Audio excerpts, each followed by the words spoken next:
놀라운 하나님의 사랑이 이 자리에 함께하는 우리 장희 월곡교회 모든 성도님들에게 함께하기를 바랍니다. 우리 함께 요한복음 15장 1절의 말씀을 함께 읽겠습니다.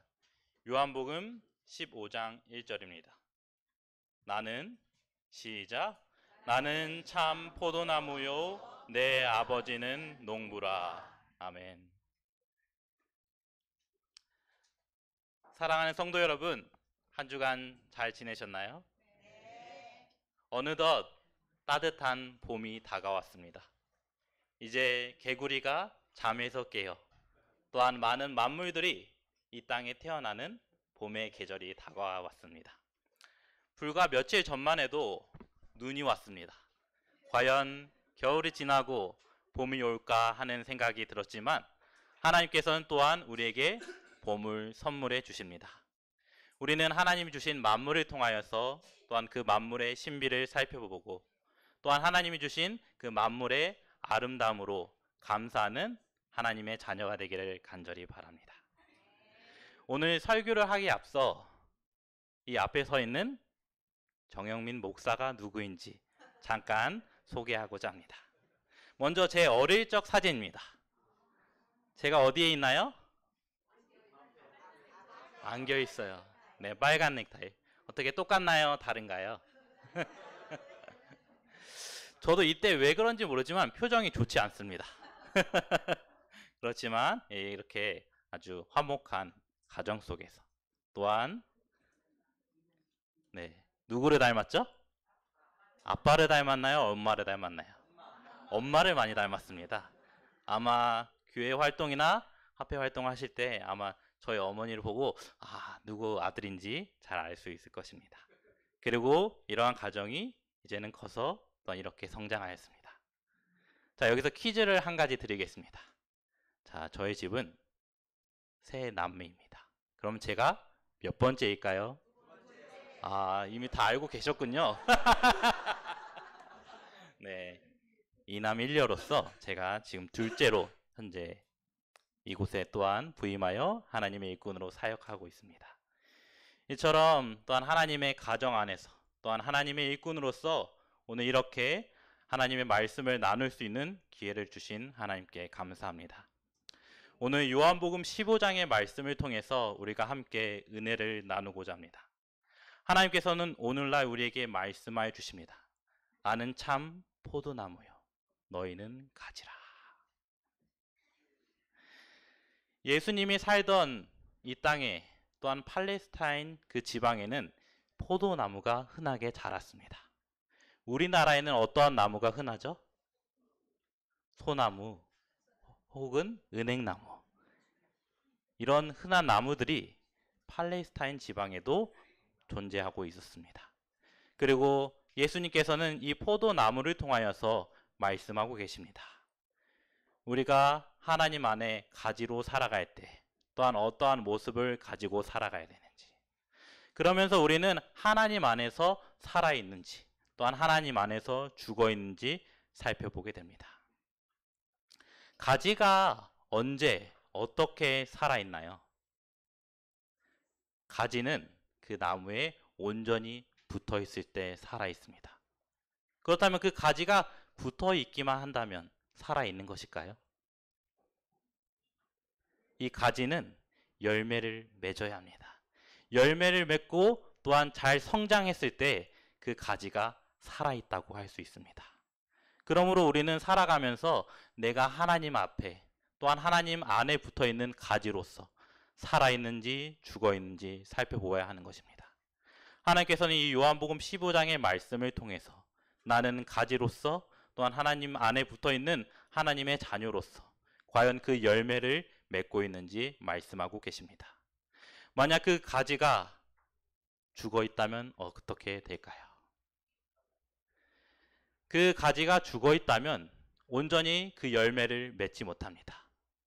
하나님께서는 그 당시에 포도나무를 통하여 말씀하고 계시죠. 참된 포도나무는 아주 먹음직한 또한 맛있는 열매를 맺게 됩니다. 그렇지만 살아있지 못한 죽어있는 가지는 어떤가요? 사진에 보이는 바와 같이 들포도와 같은, 또한 먹기 싫은 상한 열매를 맺게 됩니다. 이처럼 우리는 살아가면서 하나님 앞에 어떠한 열매를 맺고 있는지, 또한 하나님의 가지로서 온전히 그 열매를 맺고 있는지 살펴보아야 하는 것이죠. 하나님께서는 우리에게 말씀해 주십니다. 물은 내게 붙어 있어 열매를 맺지 아니하는 가지는 아버지께서 그것을 제거해 버리시고, 물은 열매를 맺는 가지는 더 열매를 맺게 하려 하여 그것을 깨끗하게 하시느니라. 우리가 하나님 안에 붙어 있을 때 온전히 하나님의 열매를 구할 수 있는 것입니다. 그러나 우리가 하나님 안에 붙어 있지 않고 또한 죽은 가지로 살아간다면 어떻게 될까요? 그 가지는 부러지고 태워져 사라지게 됩니다. 사랑하는 성도 여러분, 지금 우리는 하나님과 어떠한 관계를 맺고 있는지, 또한 하나님 안에서 어떻게 살아가고 있는지 우리의 관계를 살펴보아야 합니다. 그저 형식적으로, 그저 그러한 신앙 속에서 한 가지로 붙어 있나요? 아니면 하나님이 주시는 풍성한 은혜 속에서 사랑의 열매를 매일매일 경험하는 하나님의 자녀로 살고 있나요? 하나님께서는 우리에게 보여주십니다.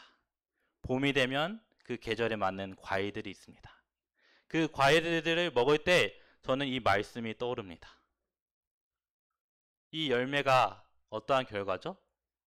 온전히 영양분을 잘 받고 잘 자라서 얻게 된 열매입니다.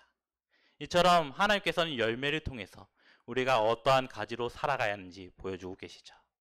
이처럼 우리는 하나님 앞에 다시 살아가야 합니다. 만약 우리가 하나님의 가지로서 올바로 성장하지 못한다면 우리는 태워지고 사라지게 됩니다. 농부들은 흉년이 이르러 잘 농사가 지어지지 않으면 어떻게 되나요? 밭을 태워버립니다. 밭이 다시 잘 일구어질 수 있도록 밭을 태워버립니다. 그러나 우리의 인생은 어떠한가요? 여전히 하나님이 원한 대로 가지 않았기에, 또한 상한 가지로 나는 부러져서 더 이상 하나님 안에서 아무런 희망이 없다고 생각하시나요? 그러나 우리는 하나님 안에서 부러져도 혹은 넘어져도 다시 살아갈 수 있는 희망이 있습니다. 하나님께서는 다시 우리에게 그 가지에 열매를 맺을 수 있는 기별을 우리에게 주십니다. 죽은 자를 다시 살리시고 또한 다시 접붙이는 하나님의 기별을 보여주십니다. 여기 한 사진이 있습니다. 어떠한 사진인가요? 네, 포도나무에 접붙이는 사진입니다. 하나님께서는 포도나무의 접목을 통하여 또한 우리가 죽어 있을지언정, 또한 우리의 눈에는 아무런 가망이 없어 보일지라도 하나님께서는 우리를 다시 살리십니다. 하나님께서는 이 사계절을 통하여 우리에게 보여주고 계시죠. 겨울이면 이 땅에 모든 것들이 죽은 것처럼 보입니다. 아무것도 살아있지 않고 아무런 희망이 없어 보입니다. 그러나 우리의 눈에 보이지 않지만 이 봄이 되면 어떻게 되나요? 새싹이 피어납니다. 그 속에서 하나님의 생명이 다시 살아 움직이는 것입니다. 이처럼 내가 아무리 어렵고 또한 아무리 잘못된 여정을 걸어갔을지라도 생명의 주인이신 하나님을 만난다면 우리는 다시 살아갈 수 있는 것입니다. 그러므로 하나님 안에 거하는 자, 또한 나의 마음이 하나님 안에 거할 때 우리는 그분 뜻 안에 순종할 수 있는 것이죠. 요한복음 15장 4절입니다. 내 안에 거하라. 나도 너희 안에 거하리라. 가지가 포도나무에 붙어있지 아니하면 스스로 열매를 맺을 수 없음같이 너희도 내 안에 있지 아니하면 그러하리라. 우리는 하나님의 자녀로서 하나님 안에 거해야 하는 것입니다. 또한 하나님 안에 거할 때 우리 마음속에 하나님이 함께하여 주십니다. 그러므로 우리는 하나님의 뜻에 순종하는 하나님의 자녀가 되어야 하는 것입니다. 우리는 스스로 우리가 열매를 얻을 수 없습니다. 만약 내가 인생을 살아가면서 나의 뜻이 아니지만 또한 너무나 쉽게 얻어지는 열매들이 있다면 그것이 과연 하나님이 주신 열매인지 살펴보아야 하는 것입니다. 하나님이 주신 열매인지 혹은 사단이 주는 열매인지 구분하여 살펴보아야 하는 것이죠. 참된 포도나무, 참 포도나무의 가지로서 우리는 하나님의 열매를 구해야 하는 것입니다. 하나님께서는 우리에게 많은 열매를 주고 계시죠. 또한 그 열매를 통하여 하나님께 영광 돌리는 삶이 필요합니다. 여기 선교에 관한 말씀이 이렇게 나와 있습니다. 이 일은 그대들이 오직 하나님과 연결되어 있기만 하면 모두 성공적으로 할 수 있는 일이다. 우리가 살아갈 때, 또한 우리가 신앙할 때 누구와 연결되어 있어야 한다고요? 하나님과 연결되어 있어야 합니다. 오직 하나님과 연결되어 있다면 우리는 우리의 신앙에서 또한 우리의 삶에서 온전히 성공할 수 있는 것이죠. 그 가지들은 참 포도나무에 접붙여서 열매를 맺으며 하나님께 영광을 돌리게 하는 일에 성공하도록 기도하라. 우리가 하나님 안에 거할 때 오직 하나님에 의하여 하나님께 영광을 돌릴 수 있는 것입니다. 많은 사람들은 말합니다. 연말이 되면 시상식에 나와서 말합니다. 내가 받은 이 상을 하나님께 돌리겠다고. 저는 이 말을 들으면서 이것이 과연 하나님께 영광을 돌리는지 생각하게 됩니다. 우리는 때로 내가 얻는 것, 내가 원하는 것을 얻을 때 또한 그것을 하나님께 감사하며 하나님께 영광을 돌리고자 합니다. 그러나 진정으로 하나님께 영광을 돌리는 것은 무엇인가요? 하나님의 뜻을 구하며 하나님의 말씀대로 살아갈 때 우리는 진정한 하나님의 영광을 볼 수 있는 것입니다. 다시 말해 하나님께 온전히 부침받을 때 하나님이 주신 열매를 통하여 하나님께 영광 돌릴 수 있는 것이죠. 그러므로 우리는 하나님의 열매를 구해야 합니다. 하나님이 주신 성령의 열매를 구해야 하는 것이죠.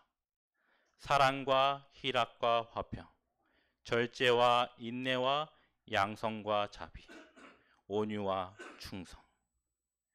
이것이 하나님과 함께 거할 때, 하나님 안에 거할 때 주어지는 상급인 것입니다. 이처럼 우리는 하나님 안에서 온전히 연합되어야 하는 우리의 존재인 것이죠. 그러므로 하나님 안에서 또한 이 3월에 새롭게 시작하기 원한다면 하나님 안에서 온전히 연합하시기 바랍니다. 또한 이 모든 것이 내 안에 그리스도가 함께 거할 때 온전히 이루어질 것입니다. 불가능을 가능케 하시는 하나님, 들포도 가지에서 참 포도나무의 가지에 접붙여서 이제는 하나님의 열매를 맺는 하나님의 성도가 되기를 간절히 소망합니다. 하나님께서는 이 요한복음 15장을 통하여 결국 하나님과 온전한 연합을 이룰 때 하나님의 관계가 성립됨을 우리에게 보여주고 계십니다. 그리고 이 관계가 이제는 우리의 삶으로 이어져야 합니다. 하나님께서는 우리에게 많은 성도들을 보내주시며 또한 많은 영혼들을 만나게 하십니다. 우리 장이 월곡교회 많은 성도님들이 함께 거하고 함께 신앙하고 있습니다. 그리고 그 신앙 속에서 우리는 어떠한 마음을 가지고 있나요? 이 안에서 하나님이 주시는 연합의 꿈을 찾고 있나요? 아니면 하나님의 뜻이 아닌 나의 마음대로 불편한 마음을 가지고 또한 피하고 싶은 영혼, 또한 불편한 영혼들이 존재하고 있나요? 하나님은 우리에게 말씀하여 주십니다. 요한복음 15장 9절에서 10절의 말씀을 함께 읽겠습니다. 요한복음 15장 9절에서 10절입니다. 아버지께서 시작. 아버지께서 나를 사랑하신 것 같이 나도 너희를 사랑하였으니 나의 사랑 안에 거하라. 내가 아버지의 계명을 지켜 그의 사랑 안에 거하는 것 같이 너희도 내 계명을 지키면 내 사랑 안에 거하리라. 아멘. 이제는 우리가 하나님과의 관계를 맺었다면 그 관계를 우리의 성도 간의 교제로 이어져야 할 것입니다. 하나님이 우리를 사랑하듯이 우리도 우리의 성도를, 우리의 영혼들을 사랑해야 하는 것입니다. 우리 한번 자신의 옆에 있는 영혼들, 또한 자신의 옆에 앉아 있는 성도들을 한번 바라보시기 바랍니다.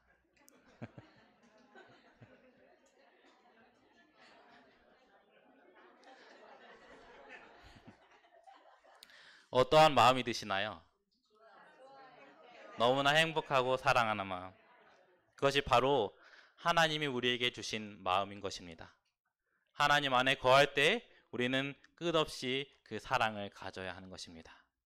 그러나 우리 인간의 마음의 한편에는 또 잘못된 마음을 가질 수도 있습니다. 시기와 질투, 이기심으로 누군가를 원망할 수 있습니다. 그러나 그것은 하나님께서 주신 마음이 아니기에 우리는 하나님의 관계를 올바로 세워야 하는 것이죠. 하나님의 사랑을 자신의 이웃에게, 자신의 가족에게, 자신의 성도에게 그 사랑을 나누어야 합니다. 내가 하나님을 사랑한다고 하면서 만약 나의 이웃에게 혹은 나의 가족에게 또한 나의 친구에게 그 사랑이 다른다면 그것이 과연 하나님의 사랑일까요? 하나님께서는 온전히 그 사랑을 보여주십니다. 하나님은 우리 모두를 사랑하시기에 한 여인을 만나기 위해 나아가십니다. 아무도 움직이지 않는 그 낮 12시에 우물가에 물을 뜨러 가는 사마리아 여인을 만나기 위해 나아가십니다. 그리고 그 여인을 만나기 위해서 예수님은 어떻게 하셨죠? 저 먼 곳에서 정말 긴박하게 빠르게 움직이십니다. 그리고 그 여인에게 하나님의 사랑의 기별, 구원의 기별을 전하시죠. 이처럼 우리가 사랑의 관계를 맺고 있다면, 또한 하나님의 말씀에 순종한다면 우리가 그 사랑의 기별을 어떻게 품고 또한 어떻게 살아가고 있는지 우리는 그것을 기억해야 하는 것입니다. 사마리아 여인은 처음에 예수님을 알지 못했습니다. 예수님이 어떠한 존재인지 알지 못했습니다. 그러나 그가 참된 기별을 알자 어떻게 되었나요? 자신이 가지고 있던 물동이를 던지고 그토록 피하던 마을 주민들에게 향해 나아갑니다. 그리고 하나님의 사랑의 기별을 전하게 됩니다. 우리가 하나님을 진정으로 사랑한다면, 또한 하나님의 올바른 관계를 맺고 있다면 우리는 이 여인과 같이 되어야 할 것입니다. 하나님께서는 우리에게 말씀하여 주십니다.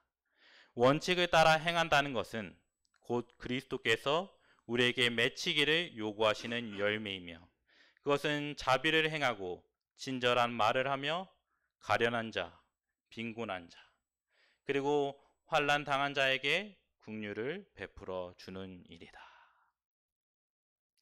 그러므로 우리가 매일매일 또한 이 안식일을 맞아 누군가를 만나며 어떠한 언행과 어떠한 모습을 보여주는지, 그것이 하나님의 사랑을 나타내는 것입니다. 그러므로 우리가 하나님의 참된 사랑을 나누시기 바랍니다. 하나님의 참된 사랑을 통하여 온전한 그 열매를 얻으시기 바랍니다. 또한 그 열매를 맺는 자에게 하나님은 말씀해 주십니다. 나의 명대로 행하는 자가 곧 나의 친구라. 사랑하는 성도 여러분, 내 삶에 정말 좋은 친구, 정말 하나뿐인 친구를 가지고 계신가요? 우리가 인생을 살아가면서 어떠한 친구를 만나는지 참으로 중요합니다.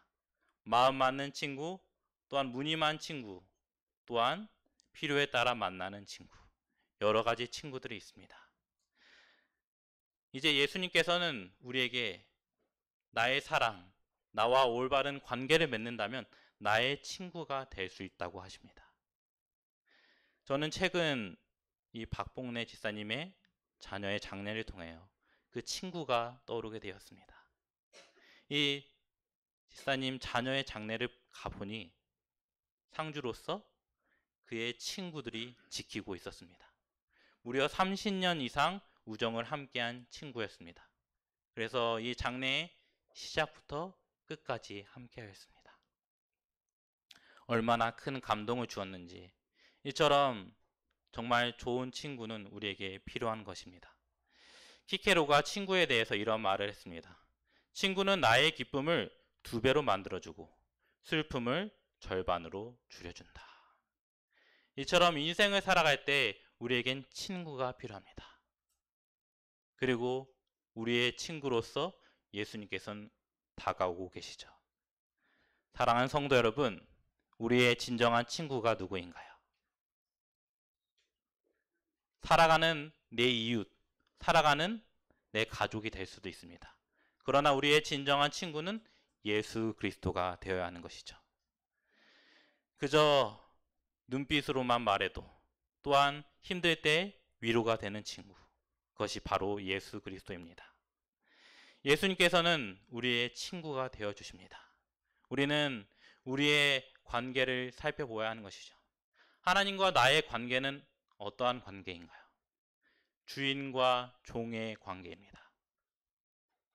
옛날 우리나라의 풍습을 살펴보면 주인과 종이 겸상을 할 수 있나요? 없나요? 상상조차 할 수 없습니다.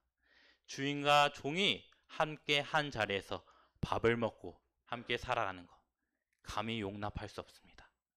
그러나 예수님께서는 오늘날 우리에게 뭐라고 말씀하시죠? 내가 내 계명을 따라 순종한다면 내가 나의 친구가 된다고. 이 친구가 된다는 것은 단순히 관계를 맺고 단순히 하나님이 주신 축복만을 누리는 것이 아닙니다. 친구가 된다는 것은 하나님의 뜻을 올바로 깨닫는 것입니다. 하나님이 말씀하신 바, 하나님이 우리에게 주어진 사랑이 무엇인지 깨닫게 되는 것입니다. 그러므로 우리는 우리의 참된 친구 되신 예수님을 통하여 하나님의 말씀과 하나님의 사랑을 깨달으시기 바랍니다. 하나님께서는 우리에게 말씀해 주시죠. 너희가 나를 택한 것이 아니요 내가 너희를 택하여 세웠나니 이는 너희로 가서 열매를 맺게 하고 또 너희 열매가 항상 있게 하여 내 이름으로 아버지께 무엇을 구하든지 다 받게 하려 함이라. 우리가 이 교회에 나오는 것, 또한 이 신앙을 선택하는 것, 어찌 보면 우리의 선택입니다. 그러나 우리의 모든 길을 마련해 주신 것은 누구인가요? 예수 그리스도입니다. 하나님께서 그 길을 미리 준비하시고 우리를 선택하여 주셨습니다. 그러므로 우리는 그 열매를 맺게 되고 또한 그 하나님의 사랑의 기별을 깨닫게 되는 것입니다. 사랑하는 성도 여러분, 우리는 이 은혜 안에서 하나님의 성도 간의 교제를 맺어야 하는 것입니다. 또한 하나님이 주신 사랑 안에서 예배하는 하나님의 가정을 이루시기를 간절히 소망합니다. 하나님께서는 이제 더욱더 나아가 이 세상에서 하나님의 관계를 세우고자 합니다. 한때 유행했던 책입니다. 어떤 책이죠? 미움받을 용기. 사실 살아가면서 누군가를 미워하고 또한 질책을 받는 것, 좋아하는 사람은 없을 것입니다. 그러나 이 책의 내용을 살펴보면 이렇습니다. 우리가 인생을 살아가면서 어찌 보면 자신을 미워하고 싫어하는 사람이 존재합니다. 그러나 우리가 그저 미움을 받지 않기 위해서 또한 그런 것을 피하기 위해서 누군가에게 잘 보이고 또한 누군가에게 눈에 들지 않게 피한 경우가 있으신가요? 우리는 그러한 상황 속에서 진정한 행복을 위하여 그 미움을 이겨낼 용기를 가져야 한다는 것입니다. 우리가 하나님 안에서 신앙을 하지만 또한 이곳에 함께 모여 예배를 드리고 신앙을 하지만 이곳을 벗어나면 어떤가요? 우리의 삶의 현장은 너무나 다릅니다. 함께 신앙하는 자들, 함께 기도하는 자들, 함께 소통하는 자들이 없습니다. 우리는 그러한 상황 속에서 어떠한 선택을 하고 계신가요? 그러나 하나님께서는 우리에게 말씀해 주시죠. 세상에 어떠하든지 우리는 하나님의 관계를 세워서 세상에 어떠한 말을 하든지 그 미움을 이겨내라고 말씀하십니다. 요한복음 15장 19절입니다. 너희가 세상에 속하였으면 세상이 자기의 것을 사랑할 것이나 너희는 세상에 속한 자가 아니요 도리어 내가 너희의 세상에서 택하였기 때문에 세상이 너희를 미워하느니라. 세상은 하나님과 다름을 말하고 있습니다. 세상은 하나님과 반대되는 길을 보여주고 있습니다. 그러므로 우리는 세상을 선택하고 있는지 하나님을 선택하고 있는지 그것을 살펴보아야 하는 것이죠. 사단이 어떻게 해서 타락의 길을 걸어갔나요? 그는 하나님의 뜻을 따르는 천사장이었지만 하나님의 뜻이 아닌 하나님보다 더 자신을 사랑했기에, 자신이 더욱더 높아지고 잘못된 길을 걸어갔기에 사단의 길을 걸어가게 됩니다. 그러므로 세상이 나를 미워해도, 또한 세상이 나를 공격해도 두려워하지 마시기 바랍니다. 하나님을 믿는 자들은 이 마지막 때에 고난이 닥쳐옵니다. 상상할 수 없는 어려운 고난이 닥쳐옵니다. 그러나 우리에겐 어떠한 기별이 있죠? 하나님을 믿는 자들은 확실한 구원의 기별을 가지고 있습니다. 그러므로 우리는 고난이 온다고 두려워하지 마시기 바랍니다. 하나님께서는 우리에게 허락할, 또한 우리가 감당 가능한 시험을 허락하여 주십니다. 그러므로 내가 그 시험 속에서, 또한 내가 그 고난 속에서 그 고난을 잘 또한 이겨내시기 바랍니다. 그 고난이 지나고 난다면 내 자신이 더욱더 견고해지고 또한 하나님 안에서 성장할 수 있는 것입니다. 생명의 주인 되신 하나님이 우리와 함께 하십니다. 그렇다면 우리가 겁낼 것이 있을까요? 겁낼 것이 아무것도 없습니다. 이제는 그저 주인으로만, 그저 우리의 주인 되신 하나님으로만 계신 것이 아니라 우리의 친구 되신 예수님이 우리와 함께 해 주십니다. 그러므로 우리의 상황이 어떠하든지, 또한 우리의 삶이 어떠하든지 하나님의 뜻을 세워 하나님의 관계를 성립하시기 바랍니다. 그 길은 확실한 승리의 길을 약속하여 주십니다. 또한 분명한 하나님의 약속을 우리에게 주어 주십니다. 사랑하는 성도 여러분, 아직도 우리의 마음이 불안한가요? 아직도 하나님에 대한 확신이 없기에 이 신앙의 길을 걸어가는 마음이 불안한가요? 우리는 하나님의 관계가 올바로 서 있을 때, 또한 나의 자리가, 나의 삶이 또한 교회에서, 세상에서 올바로 설 수 있을 것입니다. 그러므로 우리는 하나님의 뜻 안에서 하나님의 관계를 올바로 세워야 하는 것이죠. 하나님께서는 우리에게 말씀해 주십니다. 하늘이 준 능력을 사용하기를 거절할 때마다 그 능력은 썩어 소멸되고 마는 것이 우주의 원칙이다. 진리도 그대로 살지 않고 또 나누어 주지 않으면 생명을 주는 능력과 치료하는 효능을 잃어버리게 된다. 우리는 하나님 안에 살아가면서 하나님의 찬 포도나무로 살아가고 계신가요? 아니면 하나님의 열매를 맺지 못하는 들포도나무로 살아가고 계신가요? 사랑하는 성도 여러분, 우리는 이 마지막 때를 걸어가고 있습니다. 우리는 이 마지막 때에 하나님이 주신 능력 안에서, 하나님이 주신 은혜 안에서 살아가야 하는 것입니다. 포도나무가 그 가지에 온전히 붙어 있지 않는다면 그저 떨어져 불에 태워지게 됩니다. 그러나 하나님 안에 온전히 붙어 있을 때 열매를 맺고 또한 성장하게 됩니다. 그러므로 하나님께서는 이 요한복음 15장의 말씀을 통하여 온전히 하나님의 나라, 또한 하나님의 관계를 회복하라고 하십니다.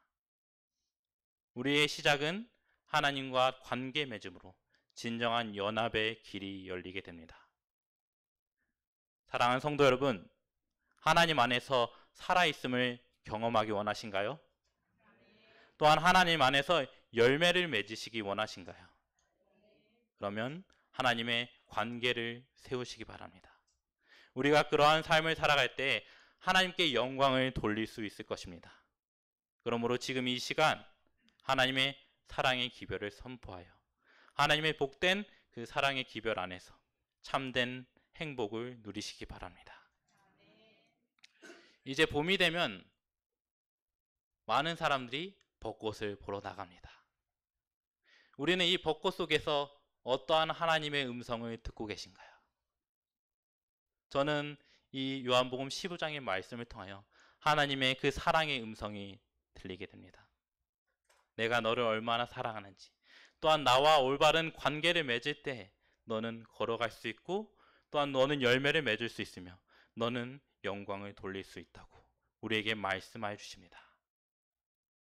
이제 우리가 하나님이 나를 사랑한 것 같이 나에게 보내준 영혼을 사랑해야 하는 것입니다. 또한 우리가 살아가는 세상 속에서 세상과 같은 자로서 살아가는 것이 아니라 하나님의 뜻을 따르는 세상과 구분된 자로서 살아가야 하는 것입니다. 그러므로 세상에 살아가면서 미움받는 것을 두려워하지 마시기 바랍니다. 세상과 다를지라도 하나님과의 관계가 온전히 이루어져 있다면 우리는 결코 흔들릴 일이 없습니다. 그러므로 우리는 하나님의 말씀을 또 한번 기억해야 하는 것입니다. 요한복음 15장 5절의 말씀을 함께 읽겠습니다. 요한복음 15장 5절입니다. 나는 시작 나는 포도나무요 너희는 가지라 그가 내 안에 내가 그 안에 거하면 사람이 열매를 많이 맺나니 나를 떠나서는 너희가 아무것도 할 수 없음이라. 아멘. 우리가 오직 하나님 안에 붙어 있을 때 우리는 하나님 안에서 많은 열매, 많은 축복을 누릴 수 있는 것입니다. 사랑하는 성도 여러분, 우리는 하나님 안에서 살아있는 열매를 누리시기 바랍니다. 하나님이 보내주시는 영혼들을 맞이하며 하나님이 나와 함께 하심을 온전히 누리시기 바랍니다. 하나님께서는 이제 우리에게 많은 것을 나눠주십니다. 또한 우리가 이 봄이 되면 무엇을 해야 될까요? 하나님의 씨앗을 뿌려야 하는 것입니다. 이제는 날이 따뜻해지고 또한 많은 농부들이 땅에 씨앗을 심습니다. 우리는 하나님의 자녀로서 하나님의 씨앗을 함께 심어야 합니다. 그리고 그 씨앗을 심을 때 하나님께서는 많은 영양분들을 우리에게 공급해 주십니다.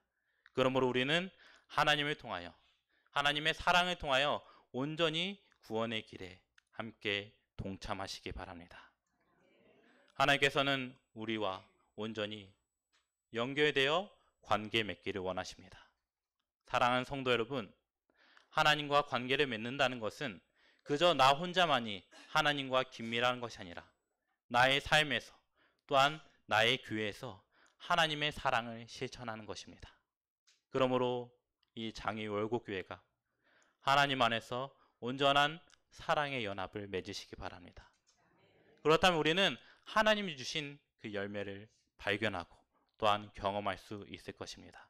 그러므로 우리가 언제 어디에 있든지 하나님의 관계를 통하여 또한 승리하고 또한 그 희망을 찾는 하나님의 자녀가 되기를 간절히 바라며 말씀을 마치겠습니다.